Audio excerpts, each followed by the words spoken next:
पार्थ, विषयों का अज्ञान रात्रि के गहरे अंधकार के समान होता है। जिस प्रकार रात्रि में सब कुछ होते हुए भी दिखाई नहीं देता, उसी प्रकार अज्ञानी मनुष्य नाशवान सांसारिक सुखों में ही उलझा रहता है।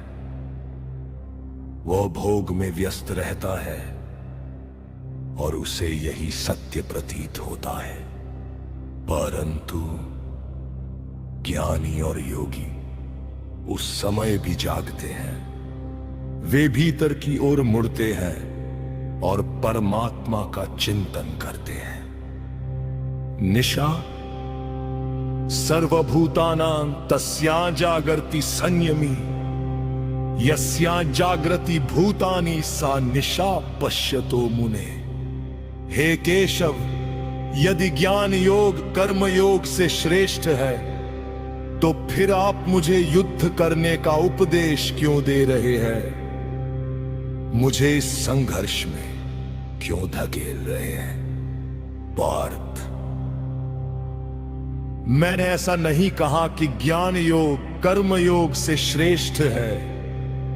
तुमने मेरे वचनों का अर्थ ठीक से नहीं समझा। जैसे किसी नगर में पहुंचने के लिए दो अलग अलग मार्ग होते हैं। एक पूर्व दिशा से आता है और दूसरा दक्षिण से। दिशाएं भले ही अलग हों, परंतु दोनों का लक्ष्य एक ही होता है। ठीक उसी प्रकार ज्ञान योग और कर्म योग दो भिन्न साधन अवश्य हैं, परंतु उनका अंतिम लक्ष्य एक ही है, ब्रह्म की प्राप्ति। लोके अस्मिन् त्रिविधा निष्ठा पुरा रोक्ता मया नग, ज्ञान योगेन सांख्यानाम कर्म योगेन योगिनाम। हे अर्जुन, इस लोक में दो प्रकार की निष्ठाएं कही गई है। ज्ञानियों के लिए ज्ञान योग और कर्मशील योगियों के लिए कर्म योग। दोनों ही मार्ग मनुष्य को भगवान तक पहुंचाते हैं।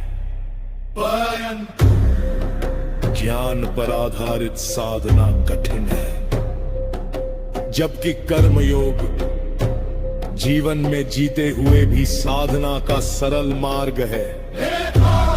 हे देव, यदि संन्यास योग हो या कर्म योग, दोनों ही अवस्थाओं में प्राणी कर्म से नहीं बच सकता, तो फिर निष्कर्मता की अवस्था कैसे प्राप्त होगी? हे अर्जुन, जब मनुष्य अपने समस्त कर्मों को निष्काम भाव से मुझे ईश्वर को समर्पित कर देता है, तब उसके कर्मों से कोई बंधन उत्पन्न नहीं होता। वह कर्म करता है, परंतु कर्म उसे बांधते नहीं। और इसी प्रकार जब वह अपने सभी कर्मों को ईश्वर में अर्पित कर देता है, तो धीरे धीरे वो स्वयं भी ईश्वर में लीन हो जाता है।